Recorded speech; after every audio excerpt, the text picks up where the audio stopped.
मोदी ने LIC बेच दिया, रेल बेच दिया, सेल बेच दिया, कितना खरीद दिया, जमीन बेच दिया, हवाई अड्डा बेच दिया, बंदरगाह बेच दिया, पूरा देश बेच दिया। पढ़ना लिखना कुछ है नहीं, पता धता कुछ है नहीं, गुमराह करना है। इनके पास LIC का कितना % शेयर होल्डिंग है? भाग्य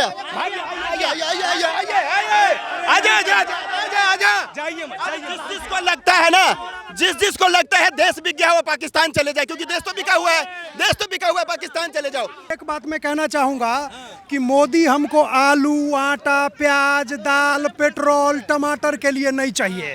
राष्ट्र मजबूत हो उसके लिए मोदी चाहिए। एक मिनट मैं कहना चाहूंगा, राष्ट्र मजबूत हो इसलिए मोदी चाहिए। यूक्रेन तो हमसे ज्यादा डेवलप था, पर कैपिटा इनकम बहुत था। राष्ट्रवाद मजबूत न होने के कारण आज क्या हुआ? इसीलिए राष्ट्रवाद मजबूत रहेगा तो देश में उत्थान पतन चलता रहता है, वो चलेगा। राष्ट्रवाद मजबूत होता रहेगा, देश फिर उठ खड़ा होगा। इसीलिए मोदी आलू, आटा, प्याज, तेल, दाल ये सब कमाओ खाओ, इस सब के लिए मोदी नहीं चाहिए। मोदी चाहिए राष्ट्रवाद के लिए, मजबूत राष्ट्र के लिए, विश्व में अपनी प्रतिष्ठा के लिए, खोई हुई प्रतिष्ठा को वापस करने के लिए मोदी चाहिए। आलू, आटा, प्याज के पीछे पड़े रहते हैं। सी मोदी के लिए तो कह रहे कि मोदी ने देश में, क्यों खाओगे? सी मोदी के लिए तो कह रहे। अब अज्ञानी और मूर्ख तो कुछ भी कह सकते, अज्ञानी और मूर्ख तो कुछ भी कह सकते। कोई देश अगर बेचा है तो फ्रांस में क्यों UPI लिया उन्होंने? उनको तो हमें देना था, जबकि अपनी करेंसी डॉलर हर जगह। हाँ, रुपए में पेमेंट होगी। दुनिया के कई देशों के साथ रुपये में व्यापार करने की कोशिश कर रहा है, एग्रीमेंट किया है, रुपये में व्यापार करेगा। ये कम बड़ी बात नहीं है। डॉलर के प्रतिष्ठा को जो पूरी दुनिया में है, डॉलर से छोड़ करके अपनी रुपया का मान भारत बढ़ा रहा है। ये मोदी का है। इससे पहले रुपया का मान क्यों नहीं बढ़ा? आज रुपए लॉन्च करके दूसरे देशों में भी आज अगर किसी वार की स्थिति हो जाए, तो ऐसी परिस्थिति हो जाए तो हमारा अपना रुपए है। रसिया का जो पेमेंट सिस्टम था, जब लड़ाई हुई तो अमेरिका ने बंद कर दिया, रसिया में त्राहिमाम हो गया। लेकिन भारत में मोदी ने डिजिटल इंडिया ला करके और रुपए कार्ड ला करके और बहुत सारे मल्टीपल पेमेंट सिस्टम ला करके भारत को मजबूत किया। एक काम नहीं, अनेकों काम है, आप गिनते रह जाएंगे। नाम क्या है? नाम तो छोड़ दीजिए। चलिए कोई बात नहीं। कल महागठबंधन, अरे कोई बात, कल महागठबंधन की बता देता हूँ, मेरा नाम राजकिशोर झा है। झा साहब, कल महागठबंधन की एक मीटिंग है और नीतीश कुमार, चूंकि आप झा हैं, बिहार से हैं, और तेजस्वी यादव, यही जो है मिलके इस मीटिंग का पहला नींव रखे थे। पिछली बार मोदी हटाओ के मिशन से ये मीटिंग है। एक बात है, ये चीज संभव नहीं है, ये चीज संभव नहीं है। क्योंकि देश की जनता पूरा जान चुकी है कि जातिवाद के आधार पर सिर्फ आप चुनाव लड़ करके जनता को कितना आज तक फायदा हुआ है। आज देखिए बिहार में अभी तक बीजेपी फुल सपोर्ट में तो आज तक एक बार भी नहीं रही। इससे पहले कांग्रेस थी, उसके बाद RJD था, अब नीतीश हैं। लेकिन बिहार की स्थिति क्या हो रही है डेवलपमेंट के मामले में? आप देख रहे हैं, कोई इंडस्ट्री उद्योग धंधा नहीं हुआ। तो इसीलिए जातिवाद के आधार पर आप त्वरित फायदा ले सकते हैं, चुनाव जीत सकते हैं, लेकिन लॉन्ग रन में आपको फायदा नहीं होगा। दिल्ली में नौकरी करते हैं, मैं क्या कर रहा हूँ ये भी नहीं बताऊँ। मेरी बात सुनिए, लोग दिल्ली, बिहार से नौकरी करने दिल्ली आ रहे हैं, अब नीतीश कुमार भी दिल्ली आना चाह रहे हैं। ऐसी कोई बात नहीं है। ये तो देखिए, सपना देखना सबके बस की बात है, सब अपना देखता है। सपने देखने में कोई ये नहीं है, देखेगा ही। आप भी देख सकते हैं, हम भी देख सकते हैं प्रधानमंत्री बनने का, लेकिन बनेगा तो वही जो वैसा कर्म करेगा। कौन बने? देखो, ये तो तय है, ये तो सब पूरी दुनिया जान रही है। जनता क्या, पूरी दुनिया जान रही है कौन जानेगा। अगर दुनिया नहीं जानती ना तो फ्रांस डील नहीं करती। आप इशारा को समझिए, फ्रांस डील नहीं करती अगर दुनिया को नहीं पता होता कि कौन आने वाला है। अमेरिका डील नहीं करता, मॉरिशस पैर नहीं छूता। तो ये दुनिया को पता है, बच्चे को पता है। ये तो सामान्य बात है कि कौन प्रधानमंत्री बनेगा। क्या लग रहा है? तो ये जो विपक्षी महागठबंधन है जो रोकना चाह रहा है भाजपा को, वो रोक पाएगा? मुझे ये बताओ, ये 16 संगठन क्यों इकट्ठे हो रहे हैं? 26 हो गए। क्यों इकट्ठे हो रहे हैं? इनको क्या लेना देना है? इनको कोई मतलब है इनका? मतलब है मोदी बचाओ, मोदी हटाओ, देश बचाओ। बस, तो ये चोर चट्टे हैं ना सारे, ये हरामी है। अभी लालू प्रसाद स्टार्टिंग से, उसके इतने पास पैसे कहाँ से आए? लालू प्रसाद स्टार्टिंग में कहाँ था? उसके बच्चे इतने ऐसा आराम जी रहे हैं, गाड़ी में घूम रहे हैं। ये चोरा छीना, ये कहाँ से आ रहे हैं? इतने आराम के रुपये जब से देश आज़ाद हुआ उसके बाद से इनके पास इतने पैसा था? जब देश आज़ाद हुआ था इनकी पहले बताओ, इतने पैसे तुम कहाँ से आए? ये बंगला, ये गाड़ी, तुम घूमते हो। अरे जनता के समाजवादी नेता है, जनता ने दिया। लोग हैं ये इनको हराम की आदत पड़ चुकी है, इनको हराम खाने की आदत पड़ चुकी है। इनको भैया चोर को ना रोशनी अच्छी नहीं लगती है। तो एक समाजवादी नेता को कोई गिफ्ट में बंगला भी नहीं दे सकता। मोदी जी ने अपने लिए क्या बनाया है? देखो, हिंदू मुस्लिम तो कोई बात नहीं, ये तो फालतू की बातें हैं। जब से मोदी कौन सी होगी लड़ाई मुझे बताओ, कौन सी लड़ाई हो गई? लड़ाई हो गई? वो चाहते लड़ाई हो जाए? ये जनता की ऐसी सोच भर। मुसलमानों की तो हालत खराब है ना इस देश में। कोई खराब नहीं है, सब अच्छे मन से। कोई किसी का डर भाई है? किस चीज का डर है? डर किस चीज का होगा मुझे बताओ आप? सब साथ है, साथ रहेंगे। ये नेता है ना, नेता 16 नेता है, इनको यहाँ पे टांग देना चाहिए इनको। मुसलमान कह रहे हैं हिंदुस्तान में आना है, हाँ यहाँ पर चिकन तो खाऊंगा, रोटी तो खाऊंगा। पहले इनको पहले ये बताया कि इनके पास जितनी संपत्ति अब तक आई है, जब से लालू हुआ है, जब से पैदा हुआ है, अब तक ये संपत्ति कहाँ से आई, कैसे आई, इतना अमीर कैसे बन गया? पहले ये बताओ। बाद में पूछो अडानी कैसा है, बाकी नेता कैसे, बाद में पूछो। पहले ये कैसे बन गया मुझे बताओ, कैसे पैसे आ गए? इतना कोई नौकरी थी उसकी या कुछ उसने बनाया देश के मुख्यमंत्री कैसा है तो क्यों बन गया? मतलब कुछ ने कुछ किया ना गड़बड़ ने। इतना मुख्यमंत्री इतनी आ जाते पैसे क्या? अच्छा इतने पैसे आ जाते मुख्यमंत्री बनने के बाद? हराम की खाना, ये हराम की कमाई खाई है ना, ये हराम कमाई खाई है। पची है, आते खराब, वो गुर्दा, ये सब दुनिया को, ये लोगों को बनाता है बगलोल। पता नहीं दुनिया क्यों बंगलोर बन जाती है, समझ के बाहर है मुझसे। क्या लग रहा है, राहुल गांधी बन जाएंगे? प्रधानमंत्री राहुल गांधी बन जाएंगे? नहीं बनेंगे वो, अभी उनको टाइम है, उनमें बहुत सी कमियां हैं, अभी वो नहीं बनेंगे। अभी तो मोदी जी रहने दो, कई साल तक रहेंगे जब तक वो, उसके बाद और कोई आ जाएगा। बूढ़े उसके ही बूढ़े नहीं है, जोश तो बुरा है ना। बूढ़ा शेर होता तो कोई धांडा भूल जाता है क्या? बताइए फिर आप।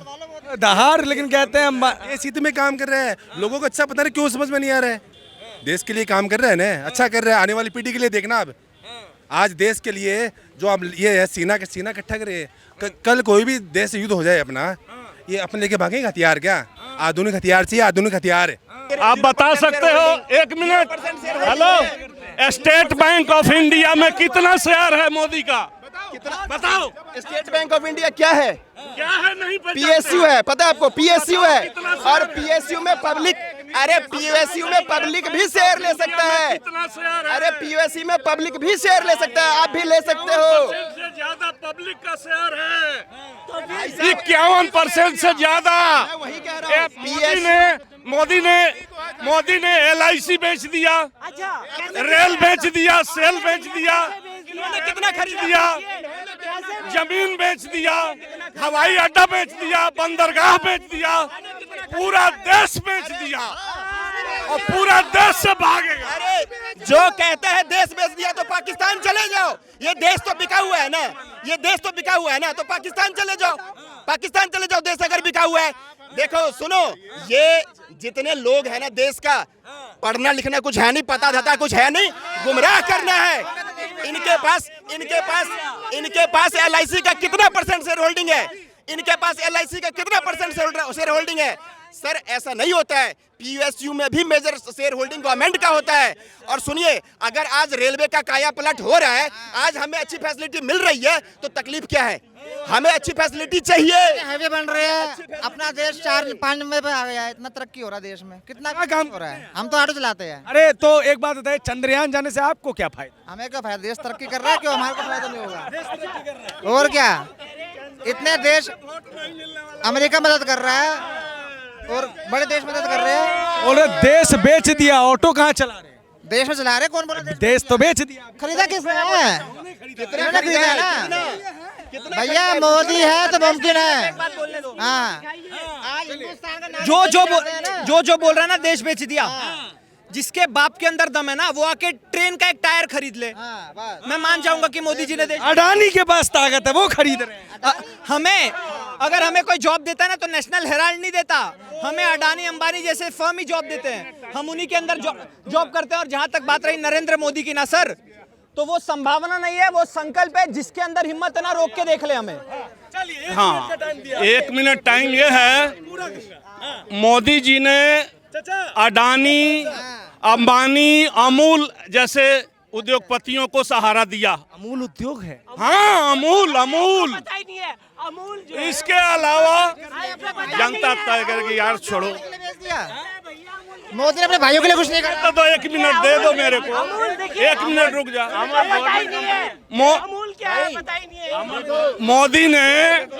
मोदी ने अडानी अंबानी को अमूल है क्या?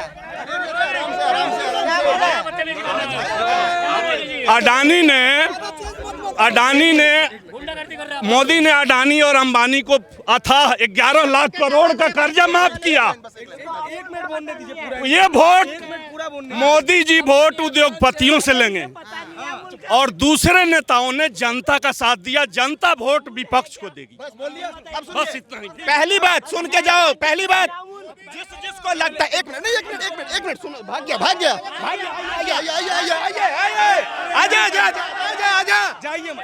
जिसको लगता है ना, जिसको लगता है देश बिक गया है वो पाकिस्तान चले जाए, क्योंकि देश तो बिका हुआ है, पाकिस्तान चले जाओ। और दूसरी बात ये कहते हैं ना कि देश अडानी को बेच दिया, इसको बेच दिया। अरे ये बता दो कि उसके पास में बिल्कुल सर सिंपल राजीव गांधी जी ने एक स्टेटमेंट दिया था, शांति से सुनो। राजीव गांधी जी ने एक स्टेटमेंट दिया था कि 1 रुपये भेजता हूं ना तो 85 रुपये खा जाते हैं। वो जो लोग खाते थे वो आज यही करेंगे ना, वो 85% वाले लोग हैं। अगर गरीब माँ का बेटा आज पीएम है, चाय बेचने वाला पीएम है ना, तो ये गर्व की बात है। आज ऑस्ट्रेलिया का पीएम कहता है Modi is my boss, America का पीएम कहता है कि मोदी साइन दे दो। अरे देश विदेश में तो डंका बज रहा है। आज सिर्फ हिंदुस्तान नहीं, अगर विदेश में भी एक सर सुनो, अगर विदेश में भी एक प्रधानमंत्री का इलेक्शन हो तो मोदी जी ही आएंगे। देखिए ऐसा है, भैया सुन लो, आप लोग हमारे सब भाई हो और आप लोग की पता ना कोई नहीं है। हाँ, मैं क्या कह रहा हूँ कि हमारे देश के प्रधानमंत्री कॉर्पोरेट का कर्जा माफ करेंगे, किसान का? आप लोग बता दो भाई साहब, सवाल क्या है, हमारे देश के प्रधानमंत्री कॉर्पोरेट का कर्जा माफ करेंगे या किसान का? देखिए सुनिए, एक मिनट अरे सुनोगे ही नहीं, ऐसे करोगे। आपको भी, आप 2 दिन पहले भी आए थे, आपको पता है हम सबकी बात सुन। सर सुनो। राइट ऑफ और वेव ऑफ का क्या मतलब होता है? एक मिनट अरे सुनेगा नहीं, भागेगा। राइट ऑफ और वेव ऑफ का क्या डिफरेंस होता है? राइट ऑफ और वेव ऑफ में क्या डिफरेंस होता है ये बता के जाओ। मेरे नहीं होगा भाई साहब, सुनो, हर एक डेटर का ना, बैंक हो या किसी भी ऑर्गेनाइजेशन हो, उसका प्रोविजनिंग होता है कि वो पैसा आएगा या नहीं आएगा। वो प्रोविजनिंग हो रहा है, उन्होंने बिल्कुल माफ नहीं कर दिया किसी भी कॉर्पोरेट सेक्टर में। और आज जो ललित मोदी है ना, वो भी कोर्ट में वहां पे कह रहा है कि मोदी जी का मेरा सामान आ चुका है।